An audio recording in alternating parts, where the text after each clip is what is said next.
I'm here with climate activist Tim DeChristopher, the subject of the new documentary film Bitter 70.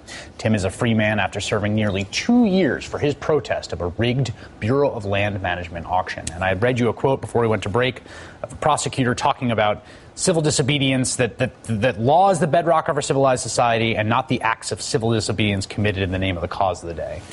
Well, I think if it's true that the law is the bedrock of our society, then the bedrock of the law is the shared moral values that we have as a citizenry. And throughout our history, it's always been civil disobedience that made the law line up with our shared moral values. You know, Thomas Jefferson said, if I had to choose between citizens playing a role in the making of laws or the enforcing of them, I would choose having them involved in the enforcing.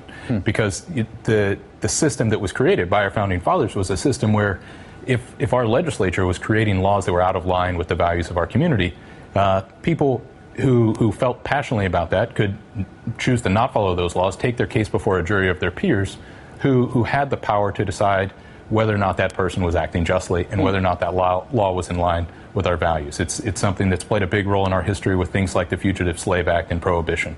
And it's part of what was missing from this process. And that's not something that should be done lightly. You know, that still involves a big risk, as it should. And this certainly wasn't a decision that I made lightly. You know, it was a decision that I made in the face of a global crisis that is an existential threat to our civilization, one in which our government was doing nothing in response to. We just passed a benchmark for the carbon in the atmosphere. There's now more carbon in the atmosphere than there's been in 800,000 years. Best estimates probably as far back as 3 to 5 million years. Do you think civil disobedience is still necessary? Absolutely. I think it's more necessary than ever, and we're seeing more of the climate movement embrace civil disobedience as part of a diverse movement.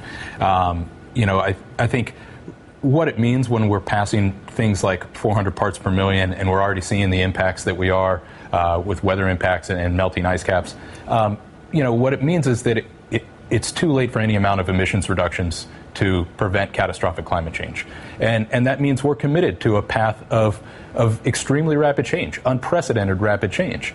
And for me, looking at that period of potentially catastrophic change, it really matters who's in charge. It matters who's calling the shots if we're going down that road.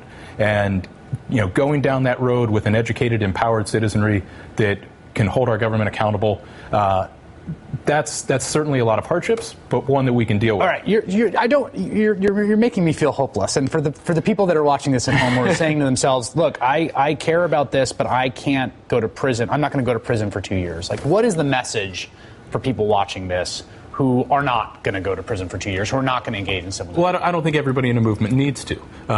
I think people need to take a lot of different kinds of actions. And nobody can tell somebody what that kind of action is, whether it's me or Bill McKibben or you know, any leader of any climate group out there.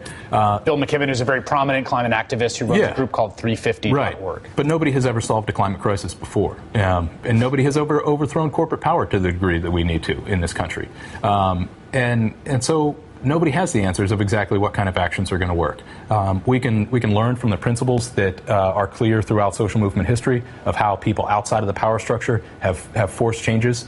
And we need to learn from those principles, but we're also going to need a lot of creativity. We're going to need a lot of people taking actions, making mistakes if necessary, but acting knowing that they have a movement behind them, a movement that's going to make their actions more powerful and a movement that's going to support them and carry them through that. That's something that I've learned from my experience. You know, I took this action alone, but from the next day on, I wasn't alone anymore. I had that movement that supported me, that amplified my actions, and that carried me through it. And that's really why it's been such a positive experience for me.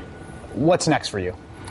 Well, I'm continuing as an activist. I'm on 3 years of probation at this point, and I'm going to spend that 3 years at Harvard Divinity School. And I see that really as an extension of my activism, not a new direction. I think a lot of the obstacles that we're facing at this point are in large part spiritual obstacles. I think we've got the resources that we need to tackle these challenges, and we just need that internal power to rise up and meet that challenge. Bitter 70, the movie about Tim DeChristopher, is opening in more theaters around the country this Friday. Tim DeChristopher, thank you. It's really a pleasure. Thanks for having me. That is all in for this evening. The Rachel Maddow Show starts now. Good evening, Rachel. Nice to see you again. Thank you for having me on your show this evening. It was a great honor. Thank you.